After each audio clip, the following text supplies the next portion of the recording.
Hello and welcome to Antinatalism this week. Before we start on the antinatalist news, just one note on personal front. I'm living in an area which is facing incremental water shortages. We're rapidly moving towards acute shortage or even a potential crisis.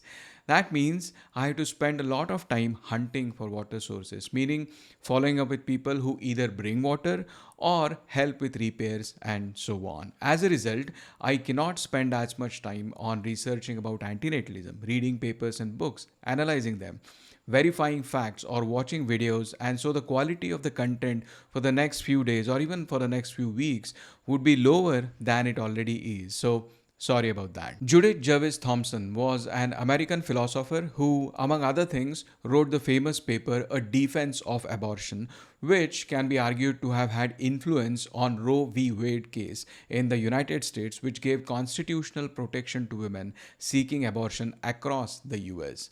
That paper, A Defense of Abortion, was in 1971. So that's not a news. The news is that a new paper responding to Thompson's arguments was published recently. A defense of terminating a forced pregnancy as non-destructively as possible, revisiting Judith Jarvis Thomson's violinist argument in terms of practical bioethics by Matti, Häyry and Amanda Sukenick. Thomson's violinist in the title refers to a thought experiment in the original paper, A Defense of Abortion. Some people are extremely opposed to abortion. On their view, the fetus acquires personhood right from the conception and therefore it has the right to life. Abortion would kill that fetus and therefore it is impermissible. The extreme version of this is that abortion is impermissible even in cases of involuntary pregnancy. That is, if a woman has become pregnant as a result of rape, even then abortion is not morally permissible. The thought behind this is that right to life cannot be violated under any circumstances, even if it means overriding the bodily autonomy of the mother. To counter this extreme view, Judith Jarvis Thomson constructed a thought experiment. Thomson did not argue against having a right to life from conception. That is granted. But even when we recognize that the mother has a right to live and the fetus also has a right to live from the conception itself, even then, abortion can be permissible. Imagine that one day you wake up in the morning in your bed and you find that there is a violinist besides you. His kidneys have failed and doctors have wired his blood vessels to your kidneys without your prior consent. So the kidneys do the job of filtering your own blood as well as the violinist's blood. If you unplug the wires, the violinist may die, but if you don't, he may continue to live besides you in your bed. And you can imagine this situation to go on for 9 months or even longer. The question is, would you unplug the wires? This situation was constructed as an analogy to the situation of pregnancy. Your bodily autonomy or bodily integrity has to be overridden if the violinist has to be kept alive. You may argue that you should help the violinist and not unplug yourself and remain in that bed for 9 months. But most people would think that this is an act of charity. You cannot force someone to not unplug those wires from their body because they have a right to their bodily autonomy, even though the violinist may have a right to life. Another point of view is that by unplugging the wires, you're not actually killing the violinist.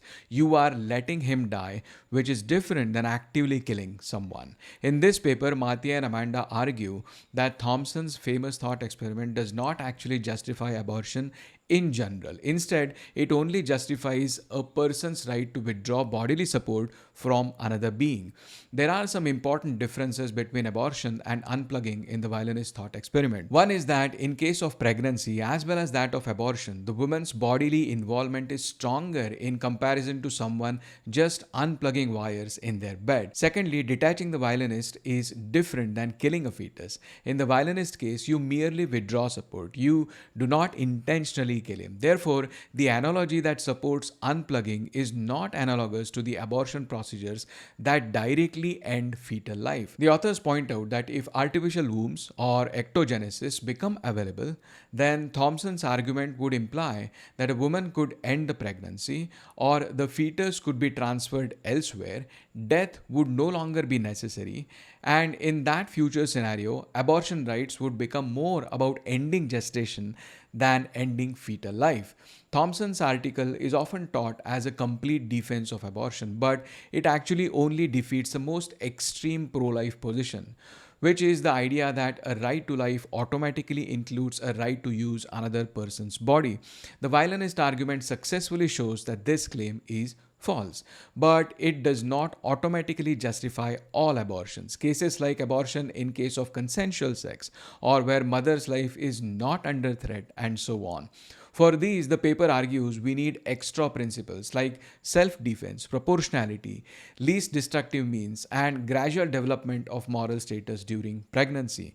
The recognition of this gradual development is helpful in moving away from binary thinking about abortion, that is, abortion is either good or bad. We can rather think of its goodness or badness in degrees. There is no one point in gestation where we can say that the fetus is eligible for moral protection, and before that point, it was not. In the original paper, Judith Thomson granted rights to life right from the conception. This fails to consider what Matti and Amanda call as the scale of moral protectability, meaning the fetus gradually gains more degrees of moral consideration as it proceeds in the period of gestation. And this non binary thinking provides us with a scale of destruction in abortion. Assuming that there is a scale of moral protectability from newly conceived embryos to viable fetuses, ending unborn human lives during their development could be considered less destructive the earlier the termination occurs. All of this has more practical implications than theoretical principles of abortion. So, the discussion shifts away from abstract rights and toward practical bioethics. Moral conclusions about abortion depend heavily on medical technology and real world circumstances. As technology changes, the ethical implications of Thompson's argument may change as well. And there are different considerations for the third party enablers like medical professionals and doctors who actually perform the procedure of abortion. Häyry and Sukenick conclude that Thompson's violinist argument remains a powerful challenge to abortion absolutism, but it does not establish a blanket defense of abortion. Instead, it supports a more limited principle that a person may withdraw bodily support from another who depends on them without consent and should do so in the least destructive way possible. Therefore, the paper reframes Thompson's classic argument as a defense of ending forced pregnancy with minimal destruction rather than a straightforward defense of abortion itself. There was a program on BBC Radio, Where Have All the Babies Gone? It talked mostly about the practical reasons why people around the world are having fewer children and had short interviews from many people from different countries as well as experts from economics and demography. But the highlight of the episode was Pratima Naik from Child Free India, who was the only person to talk directly about antinatalism, about the suffering of the potential child as a result of bringing her into this world. So, well done, Pratima, for raising this on BBC. There was an article in the Times of India, Case for Bringing Back Bigger Families by Janhavi Nilekani. Times of India is a prominent newspaper in India with a large readership, and Janhavi is a founder of a midwifery center in India called Astrika. In this article, she argues that Indians should have bigger families. I am tempted to say that she is just advocating for more customers for her midwifery business, but that is not apparent from this article. She speaks of all the same pro-natalist points about declining fertility rate, aging populations, smaller labor force, and so on. And so she claims that India urgently needs pronatal policies that incentivize childbearing. Indians, according to Janhavi, should have 3 or more children. If you think that having 3 children may be costly, she says, today we think of 3 children as unaffordable, although rupee incomes have increased substantially. She does not cite any source for this data, but irrespective of whether this is true or not, it is evident that she is thinking of children as commodities. They are the means to solve our economic problems. There is little to no consideration given to the suffering they will have to go through in their lifetimes. And then we see a blatant advertisement. Today at Astrika, a maternity hospital in Bengaluru, a third child is a rarity. Yet, to slow population decline, 3 child families need to become a mainstream choice. There is little to no consideration given to the cyclical nature of generational suffering. The extra adults that would result from three-child families are seen as a replacement for robots. Those extra adults protect society and living standards in case robots and AI agents cannot be deployed at scale. There is one point, however, that she is honest about. She is not advocating for an ever increasing population. Her point is that the population decline should be manageable and not a sudden collapse. A gentle glide rather than abrupt population collapse requires full throated embrace of a new credo, Hum do hamare teen, meaning have three children. I don't know whether she really means this or she thinks that by going too against the current flow of having fewer children, she may face a backlash from younger generations for her business. The Ethics of Not Being Born, a compassionate case for antinatalism, is a 20-page booklet by Tashrif Haq Hazari and seems to cover all the standard arguments for antinatalism. I have not been able to read it through yet, so maybe if I get to it later, we may review this next week. Until then, thanks for watching and see you next time.